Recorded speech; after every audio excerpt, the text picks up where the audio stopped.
So I was performing at the Montreal Comedy Festival for the very first time. I had the showcase in front of about 100 executives. I bombed so badly. 3 days later, I was in LA, back in LA, and Grace Wu, who was an executive at NBC, Mm. called my manager and said, "I heard she bombed at the Montreal Comedy Festival. I would like to see the set." I went and did the same exact show, but at this point, you had nothing to lose. I was confident. I was great. Crushed it.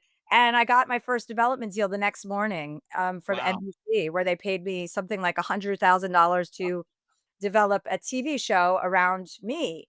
72 hours was the time it took for the worst night of my life to turn into the best day of my life.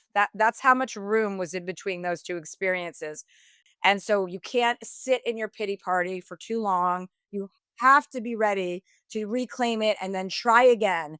And every failure is just one step closer to your success. That's amazing. I had one as well, which I haven't talked about publicly, but a lot of my employees know, where I was at one of my startups and we were out of money. We had one more payroll left.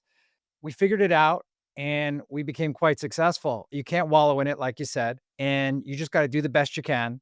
And if it didn't work, we would be off to the next one and we would hopefully be better off because we've learned from our past mistakes.